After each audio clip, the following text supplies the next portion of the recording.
Today we're going to be talking about living in Florida, results of all the recent changes. We're getting after that next. Hey everybody, my name's Craig Cunha. I'm a real estate agent here in Southwest Florida. If you're looking for a channel to tell you a little bit more about what it's like to live, play, eat, sleep, and buy real estate on the Gulf Coast, this is the channel for you. Go ahead and subscribe, hit the little bell, make sure you're notified every time a new video comes out. And if you even want to start your property search in advance, go to ournextfloridahome.com and you can get started right there. I'm getting calls from people every single week, and they're all calling with questions about what it's like to be here, what can they expect. If you've got a question you need an answer to, you've got to call, text, or email because I've got your back when moving to the Gulf Coast. Okay, the results of all the change. Hey, one thing I can see for sure is that everybody's outlook is a little bit different. You're either kind of in that crowd that's a little more fear-based, or you're one of that crowd that wants to get out and do as much as they can possibly do because we don't know when it's going to get taken from us again. In any case, you know that here in Florida, we have had one of the best experiences through what can be called one of the most difficult times that we've ever experienced in our lives. So we're still continuing to push forward. The growth is still going nuts here. I've got a lot of things to share from people that have shared their experiences, some of our own experiences just from this past week, and some things that you can look forward to if you're considering a move to Florida. Okay, so I just mentioned that some of us are in that fear-based and some of us are in that kind of, going after life. You only live once. Let's go do it, whatever it is. I guess I kind of fall in that category of you only live once and do these things. We did get the boat this year. We're experiencing that lifestyle. We're taking care of the things we want to do. I'd like to go on some trips, but with all these travel restrictions and changes and mandates, I don't know if that's ever going to happen. One thing that really got to me today, and again, I don't want to pick a side in this debate, whether it's vax, no vax, whatever it is. You kind of know where I stand based on some of the videos you've watched, but I'll tell you this. I'm driving to the gym this morning, and I couldn't have been more than, 5 to 7 minutes into my drive, and I had to hear 6 different commercials on the fact that it's fall, so hey, great time to get your vaccine. I mean, this push is getting ridiculous now. Everybody knows it exists. If you want it, get it. We're again, one of the most open states about how we feel down here. Just leave it alone. Get a vax if you want it. Don't get it if you don't want it. And apparently you're going to have to turn off your radio, maybe listen to some Pandora, which is what I did, or you can listen to Sirius satellite. But the radio stations are going to pound these ads lately. And you know what? While we're on the ads, if you happen to drive a GMC, this new ad is ridiculous. Tapping your legs and tapping the seats to the music to show that your truck or car can drive itself. Yeah, we don't need any more of that. The driving here is already crazy enough. We're going to address that too because I had a client sent me a picture.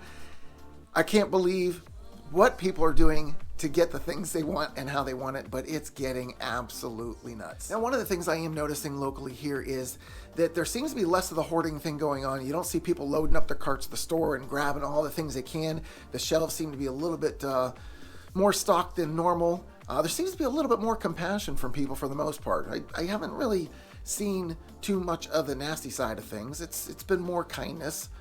So that's a good sign. We're seeing that because it's definitely getting more crowded here. A lot more people running into some really nice people when we're out and about. But those are some good signs that we're seeing here. Some of the downsides are many of our places still have lower staff, which causes impatience, which causes complaining, which causes unnecessary posts on Facebook about how bad a business is or their experience there. And again, we have to put things into context. Were they fully staffed? Was it a bad day for the person that caused this situation to happen? Don't just run to social media and throw a business under the bus. Some of these small businesses are just trying to survive, and the staffing is one of the biggest issues. And I'm talking to business owners locally, and that's still one of the biggest challenges is finding people that not only to get them to sign on to work with you, but to also show up every day. Because you have to rely on these people to run these businesses. So we're having that challenge here too. So again, show some compassion and some kindness, understand through this season and this time. And this coming season, I've been hearing reports from everybody, especially the people that grew up here and this is their hometown, and seeing what it's growing into. It's starting to drive them crazy too. The traffic is absolutely nuts. We're not even close to season yet. That doesn't happen until January. So if you're going to be here between January and April, buckle up and get ready for it, because this is going to be our new norm. I think you've been seeing the reports that the prices all over the nation are higher. We're about 6% on the average. Everything's about 6% more expensive. Our gas here is even more expensive than many other parts of the country. I know that for a gallon of regular gas, we're still over $3. And for the premium that I have to put in my truck, thankfully I found a place that sits under $3.50 per gallon. But this is still a very expensive thing that we're dealing with, and I'm here in some states that are still in the twos. So how we're getting saddled with the threes, I don't know, but be prepared for it. Now, I was on the beach the other day. We're taking a walk, and I'm going to share some of the things about Fort Myers Beach in just a moment. But this conversation came from the folks on the beach. They were business owners from another part of the country, and we were talking about their stay here. They had a great stay at a place called Tween Waters. If you haven't been, out in Captiva, absolutely great resort. You can even pull up on your boat and use the resort for the day for a small fee, or stay there for a few days. They found the place to be absolutely amazing. Then their next day happened to be at the Lani Kai. If you know anything about Fort Myers Beach, you know the name Lani Kai. It's the big green building about 5 stories high, and it's usually packed. There's usually loud music going on. There's always a party. The boats park right off of this thing. And what the gentleman's comment about this place is it wasn't the best decision to stay there. Music was banging until 12 or 2 in the morning, whatever it was. And these folks, I'd say they're probably in their 50s. They were there to relax and have a little bit of a good time. But this party atmosphere, his comment was literally, if I was 25 again, I'd probably love the place.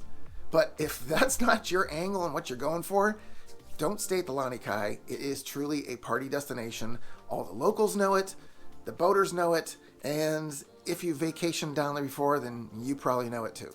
Since we're talking about vacationing here, one of the things you have to be aware of too is the Airbnb and VRBOs are coming into the area, and it's both good and bad. The good part of it is it will provide some seasonal relief to those that are looking for a place to stay. The bad is that it's eating up the inventory for the people that actually want to live here, or the people that want a longer term rental. That's not what VRBO and Airbnb do. So the more of those properties come in, it's not only raising the rents, because let's face it, Airbnb and VRBO have a higher per night rate than what an annual rental would be. So they're charging much more money. It's pushing the rent rates up. There's less availability for something longer term, and there's no inventory for those that actually want to buy and live here. So yes, VRBO is a good thing in some respects, but for vacation areas like us, it gets even worse, because that's what people are looking for. They're looking for their next investment that they can also use themselves. So if you're one of those people looking for an Airbnb, great place to be. If you're looking for an annual rental, I don't know what to tell you. I've been telling most of the folks to go to hotpads.com, apartments.com. We really don't have anything in the MLS to share with you, because it's so convoluted with all these seasonal rentals that most times the blocks of time available to you are so small, it's not going to help you. So check those out. Also, Google some of the apartment complexes. I know I mentioned this before. Rentals are really, really tough to come by right now. So are the purchases. Any good home is gone instantly. In fact, I have a client that we're putting an offer in right now on a Golf Access home, first day out. The first showing already had an offer put in, and we're the second person, and we're putting ours in too. So you can imagine anybody else is going to come, is going to put their offer in. Here we go. Multiple offers. Who knows what the highest and best is going to be for this? But the price of Golf Access, you're no longer in the 5s and 6s. I mean, you might get a small house, something to kind of give you a place to stay that gives the Golf Access, but you're going to be fixing it up, and it might not be in the best neighborhood. If you're looking Golf Access now, and you're somewhere in that 1,800 to 2,400 square foot area with a pool, you might as well start in the 8s. You might squeak away with the 7s, but you're most likely going to fall into the 800,000 range. Now, I mentioned that we are on the beach, and to give the experience of that, it is absolutely wonderful most times. But if you're a person that's going out there for exercise, biking, walking, hey, it's a pet-friendly place too.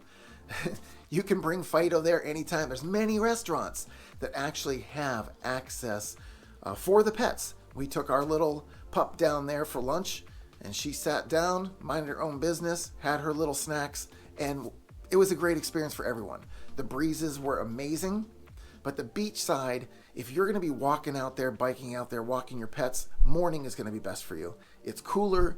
You got the breezes going most times. There's less people on the beach, less commotion. So it's a lot freer. As the day goes on, it gets busier and busier. And with the season coming, it's going to be packed as of probably 10, 11 a.m.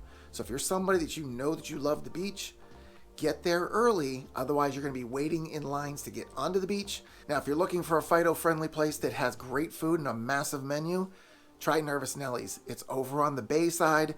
If the wind's coming from the east, you're going to have a beautiful breeze. Most of it's shaded after about, say, 12 o'clock as the sun's moving out over the Gulf. They usually have live music there, too. And if it's a special event, they're guaranteed to have live music. Once again, great array of food, water view, right down the strip from town center, so you can walk right down the road, see all the shops and things as well. There's some parking there. Parking generally starts in the $10 to $15 a day range. There's other spots that are hourly. You have a 2-hour limit. And do not try to move to another spot thinking that you're going to be able to get that same rate and stay in the same location. They won't let you stay in the same area. You have to move out of the zone to another zone, or they're going to hit you with the parking fee. You want to know how I know that? It happened to me. I thought I could just move spots. All of a sudden, I've got a ticket on my window. I'm saying, wait a second, I just paid for this extra time, and you hit me with a ticket? It's because I didn't move out of that zone to another zone. Keep that in mind if you're going to Fort Myers Beach. I had somebody contact me the other day asking me ways that they could save on electricity. They recently moved down to the area, and apparently their bill is rather high. Now, me personally, I have a newer home. My home's about 2.5 years old, so one of the things that you want to think about is the technology that's in your home. How green is the home? Does it have dual pane windows? And do they have the reflective barrier up in your sheathing in the roof? If it's a newer water heater, newer AC, those things are going to run more efficiently. Do you have a pool or no pool? How many times do you take showers a day, and how long are the showers? How many loads of laundry are you doing? All these things add up. Do you have one TV or 5 TVs, and how many of them run at once? So these are all usage things. But if it's not a usage thing and you're looking to just save money, a couple things you can do. Tint your windows if they're not dual pane. That'll at least cut down on some of that heat coming in. Get your AC serviced every 6 months. That's what the rule is here in Florida. If you want that AC to last, get it serviced every 6 months, every year at the very minimum. But you want to keep these things running as efficient as possible to keep those costs as low as possible. All right, the latest report, everybody was always talking about the market and what's going to happen, and is it going to sink or swim, and is this going to fall through the floor? Is the bubble going to burst? No, none of those things are going to happen. 73% of the homes out there now have 20% equity in it. So if push came to shove, you're not going to allow a foreclosure. You're going to sell your home, pay those bills off, and find somewhere else to live. Now, here in Florida, one of the biggest things that people ask about is the water and how drinkable it is.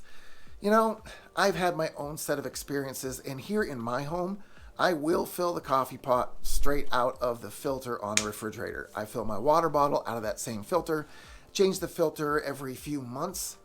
But otherwise, tap water, some people will fill their coffee pot right out of the tap, and they're fine with it. There's no taste to it. Some restaurants you can go to, you can find a Cape Coral cocktail if you look around. If they don't have a filtration system on the water that they pour out of, you could get a little bit of the odd taste, some of the minerals and stuff that's in the water.